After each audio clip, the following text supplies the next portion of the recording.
Was it hard for you, you know what I'm saying, juggling the streets and seeing all this money at this young age and pursuing rap, where a lot of time rap requires you to leave the streets alone to focus? Was it hard for you to juggle these two things? Oh yeah, for sure. Cause it just felt like this. I'm gonna be totally honest and transparent, my nigga. Like, you know what I'm saying? I ain't the type of nigga to sit here and sugarcoat shit. But when it was Raw's turn and we was on the road and we was doing everything, and then when everybody was a group effort. When it was Gunplay's turn, it was crickets. You see what I'm saying? So it's like, it was hard for me. What you want me to do? Nobody's. It's like, I got hit records. Nobody's giving me a budget. Nobody's doing nothing. So what you want me to fucking do? Hit. What would you like me? What would you like me to do? Do more? I mean, what I see about some of these dudes that had an opportunity and they mess it up, it's like they blame other individuals. What he should have been doing was focusing on the music and the career instead of trying to balance out the street life with the music. And every time these dudes try to like play the street, the tough guy, they get left behind. And it's the artist that is manipulating people that act like they street, but you don't see no street stuff from them, right? Those are the ones that make it. The ones that want to still participate in the street activity and act like they gangster, those are the ones that fall all the way off. You know, we ain't seen no street stuff from Rick Ross at all. His music, he talk about getting money, whatever he talking about. We ain't see no street stuff. Gunplay wants to portray the street image. So it's like, you gotta pick a side in life for you to elevate. The people that still are mentally trapped in something that they've came from when they should be elevating, they like to blame other people for those decisions that they've made when they had an opportunity. If you would have gave the right person the opportunity like Gunplay had, they would have elevated. But he didn't, you know, and I guess he's blaming somebody else. More, give another hit record and do more and never get no money? Or would you, what you want me to see is go back in these streets and go ahead and tap these pockets, right? Like I have to do. You see what I'm saying? Like this is what I did. This is what I didn't want to do. Right. You see what I'm saying? But since niggas don't understand and niggas want to be, oh, okay, we don't know who Gunplay is. Fuck, nigga, give me that chain. Let me get all that because I'm back. You see what I'm saying? That was literally a cry for help for real when I look back and see that now. Yeah. You know what I'm saying? Let me get that. Right. Let me get that. So you showing them like I really would do this. Yeah, push me back in the street. So I mean, what you really want me to do? Like, I'm for everything. I was down for the program for over 10, 15 years. Definitely and it's my loyal. turn. And then nobody lifted a finger, made a phone call or nothing for the old boy. You see what I'm saying? So what you want me to fucking do? That's crazy because you have some killer features. That lets you know how they looked at him. He didn't have the mentality to be a businessman. He had the mentality to be a do-boy. And he felt like, I guess when he was ready to get on his grind, that everybody was supposed to rock with him. When you had that time, you were supposed to put that work in right then and there on your business mind. But some people don't got the business mind and they blame everybody else. Yeah, start looking in. But then when you sign, when I'm signed to a label like Maybach Music, I'm my hands tied. It's all up on the big dog. And then if he don't want to get me a budget, then he won't get me a budget. You and Rick Ross aren't close anymore? I ain't gonna lie, like not really. As of lately, nah. I'm, you know what I mean. But y'all don't talk at all. Nah. Was there anything that the industry did to you that you've never publicly said out loud? Say that one more time. Was there anything that the industry did to you that you've never actually publicly said out loud? I mean, I could go in. I could guess. Yeah, they had me motherfucking. They had me selling my publishing. Basically, sold my publishing for 50,000. They gave me 25,000 up front. We never did a second Triple C album for me to get the other 25,000, but I still ended up paying back 50,000. What? Yeah. Sony ATV, this is facts. And then my first album that I dropped, Matt Middleton and a bitch named Megan Price that was managing me at the time, they thought I was cooked. Yeah. So what they did was amend my contracts. So my back end of 75,000 for my first fucking album, it went to them. So I got fucked for that. So we see that Rick Ross knew he was a crash out, right? And when you reach a certain level, the feds is watching, right? So now you got jokers like Gunplay around you, that's crash outs. You gonna mess up your career. So being honest, you gotta cut these type of people off. But I know everybody doesn't understand that. When you reach a certain level, you gotta cut them type of people off, or else they're gonna bring you down. Rick Ross had situations that he's been through, but Gunplay didn't understand to take the time to benefit from the situation, and now he mad at Rick Ross because he didn't have his business in line. You know, it's a dirty game in life. No, nobody owe you nothing. You know, you get an opportunity, you get yourself in any position, you got to start researching. He's saying, oh, I was riding for the cause. That's goofy mentality. You just saying you gonna ride for the cause. You gotta get in there and get your business right. Ricky Rose seen you wasn't about business. He was a crash out and he threw you back, you know, and now you see it. He don't even answer the phone for you. This is the game. This is why it's important to keep your game right. Now Rick Ross don't even answer the phone for it. So that's to anybody. Don't think that somebody else is going to hold your hand the whole way for the rest of your life if you have an opportunity to get in the situation. And this is what some of these individuals think, that somebody, because they the big homie of the situation, that they're going to hold your hand. Nah. You become dead weight and they get rid of you. Fuck Matt Middleton, fuck Megan Price, and everybody who put potholes in my road to success. Thanks. Because when that karma knocking, I just hope that you dressed. You see what I'm saying? That's it, my nigga. Because it's crazy because you see that's wild how you front line shit. You played the soldier position. You know what I'm saying? When it came to MMG, niggas knew if you fucking with Ross, you fucking with Gunplay. It was just like you didn't have. If you gonna say some shit about this man gonna that follow shit don't up. Count in the industry though, son. And then you get a hit record.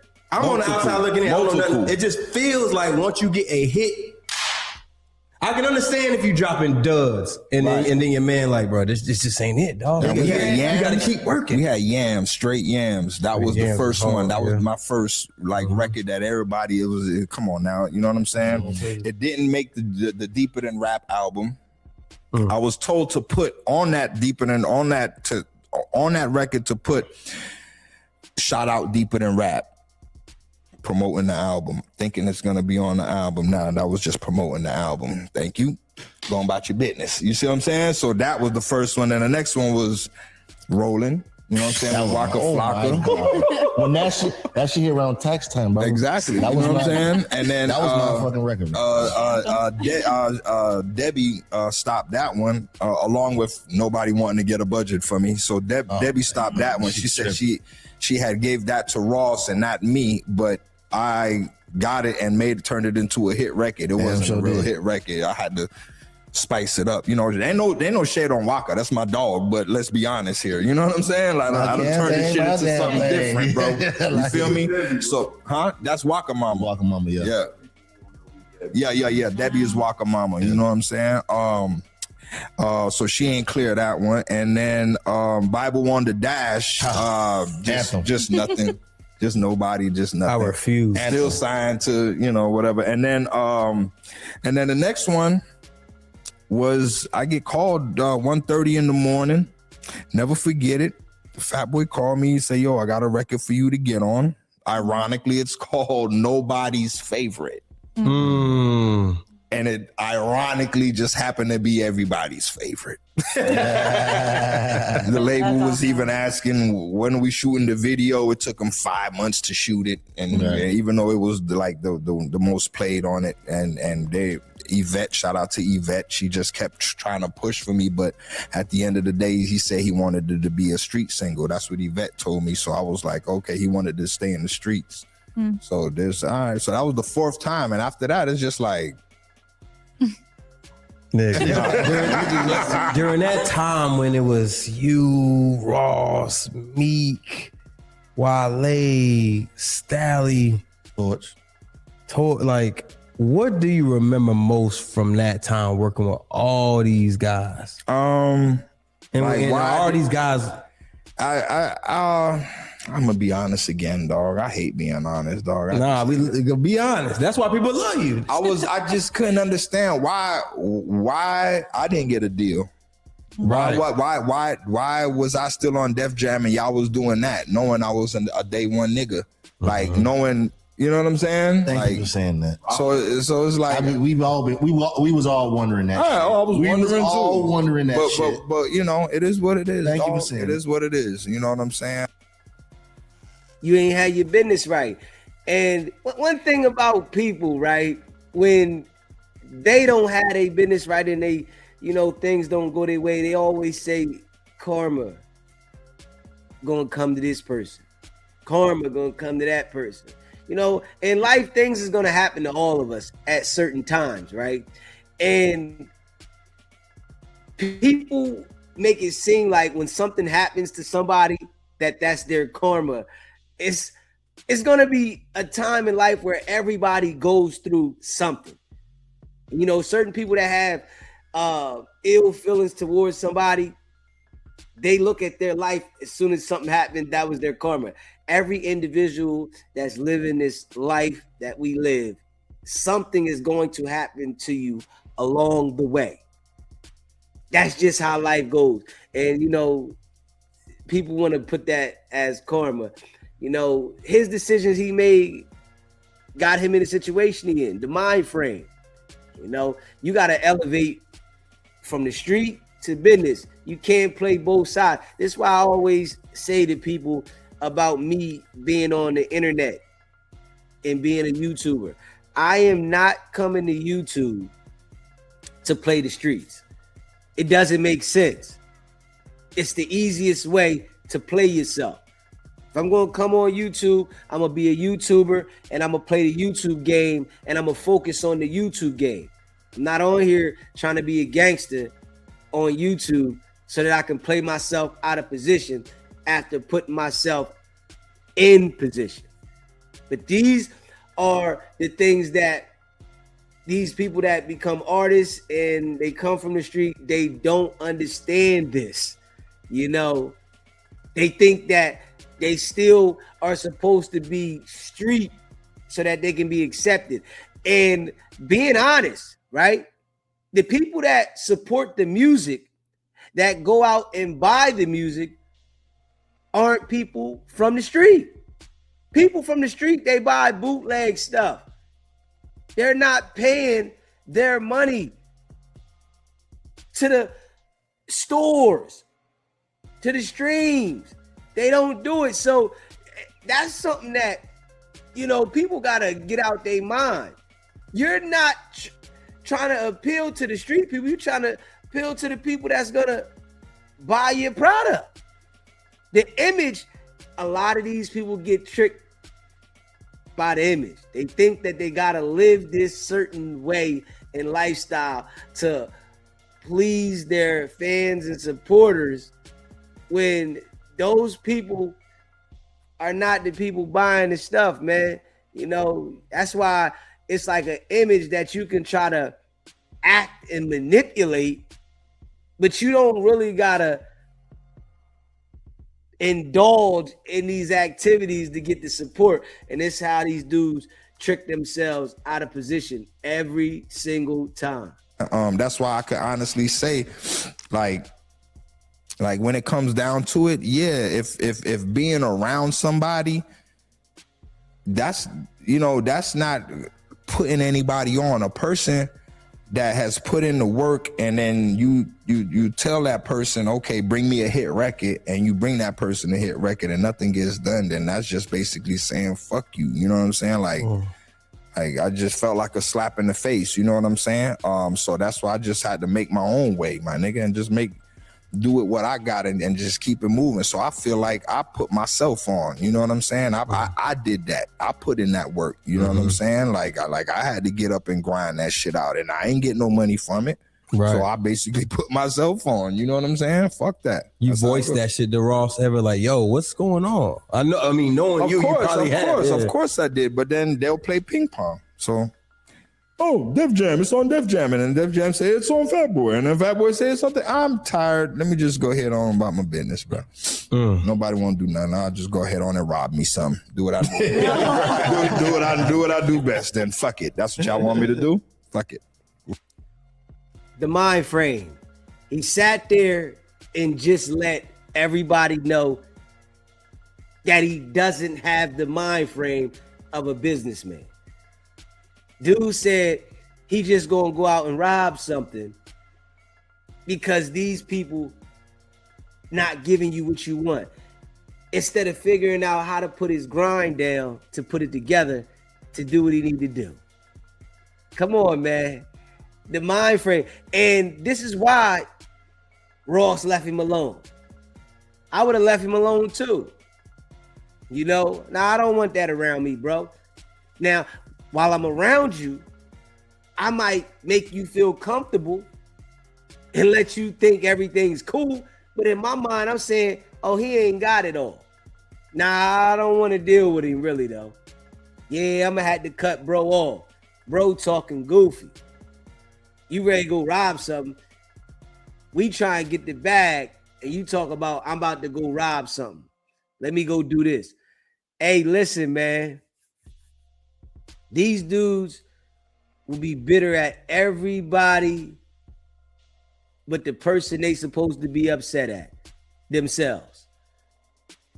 You got an opportunity, you got yourself to be in front of a lot of people where people were able to know who you are.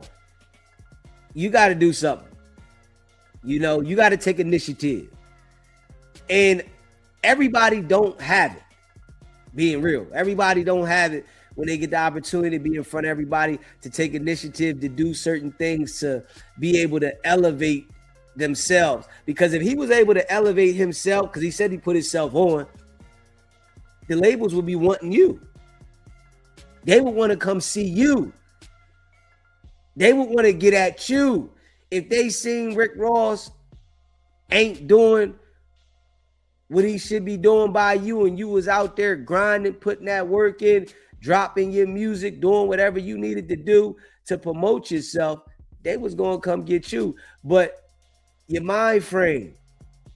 And then, you know, let's just be real. These dudes is addicts.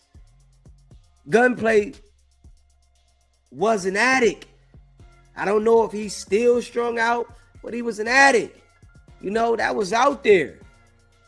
He was getting on. So when you that type of person that overindulges in these things, or even be involved with it, people ain't taking you serious. Straight up. It's cool to like be in a room when you with the fellas or whatever and y'all laughing, but it's people that's in that room that's looking at you like you don't got it together. They don't want nothing to do with you really though. They just laughing at you. They're not laughing with you.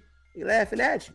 So from dude having opportunities and thinking that these individuals really was like rocking with him, they seen that you was a crash out, and you an addict.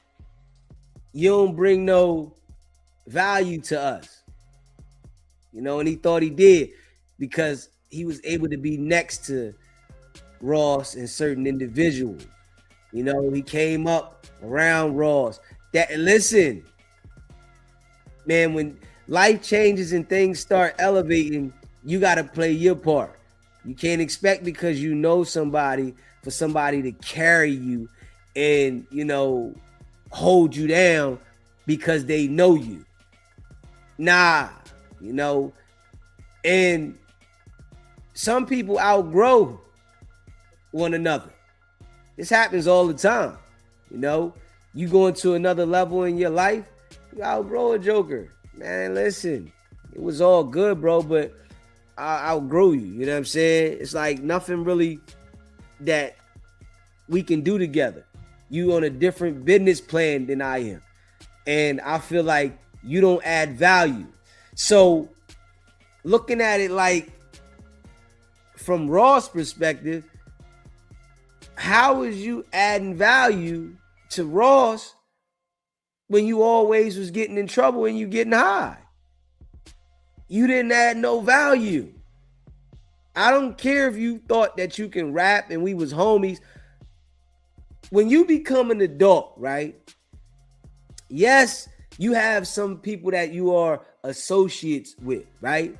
But it's business. Life is about business.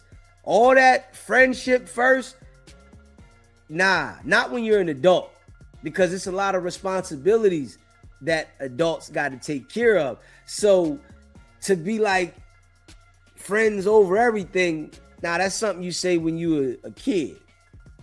As an adult, we got responsibilities, and if your business game ain't intact, you in trouble. And of course, you know, you got people that grew up and knew people. They don't want to say that to them, to their face, and let them know, being honest, like, yo, bro, you got to get it together. They might have said it to you. You might have been like, yeah, I know. But they don't want to really like force it on you, because there's individuals that be so upset when you telling them, hey, yo, bro, you really got to get it together, right? And you say it multiple times. They look at it like, yo, why you talking down on me? Now you looking down on me. Nah, bro, I'm just saying that you don't have the business in order, and I'm trying to keep my business in order, and I don't want what you got going on to trickle down and affect me. I don't even want it to rub off on me, because it can be contagious. So in his situation, the only person that he should be looking at is himself, you know. But a lot of jokers, they try to not look in that mirror. They don't want to look in the mirror and see that the addiction and the street mentality that you have is the reason why you haven't elevated. So you got to take that time and look in the mirror and understand that he is the reason why his career didn't go that way. You know, straight up on some real stuff, right? When you out there and you getting high on certain things and you playing with that nose candy and stuff like that, there's jokers around you that might act like they accept it, but in their mind, they looking at you funny. They know that you're addicted to something. You lost. This is not going to go with the plan that I got. Yeah. You out here doing more partying than you are working, and you expect, because you made it to this level, that the work is just going to form itself. So, you know, with Gunplay, he played himself, basically. You know, he had a hell of an opportunity, and he played himself. And he's trying to act like it's somebody else's fault when it's his fault. Yeah, so I don't go for that. You know what I mean? I'm sure Ross sensed it, And that's why he stopped dealing with him. Like, oh, you trying to blame everything on me. You keep coming now. Go grind. Like, on some real stuff. Ross had to grind. Anybody that you see in the position, they had to grind to do whatever they had to do. That's why you got to put that, you know, mode in your mind and that mentality of when you trying to build something that's your focus. Now, it ain't about friends. It ain't about this over here. It's about the business. Get your business in order. And this is why you see people that are in a position that they're so focused on their business. And you might say, oh, well, they not worried about this and they not worried about that. Because if you don't put your business in order first, your shit ain't gonna go nowhere if you that type of person. You know, then you might get up a little bit and wonder why everything fall, because you put other things in front of the priorities. You know, business is business. That is what has to be focused on if you trying to elevate. If you all right with being who you are and you all right with doing whatever you doing, then okay, don't put your business first. It's cool, but don't be mad at other people for the decisions you make. So, you know, dude did that to himself. I don't feel sorry for him. He just made some bad decisions, and later in life, he'll figure it out when it's too damn late. You know what I mean? Smash that like button and hit the subscribe button. You know, if you haven't hit the like button yet, let's do that.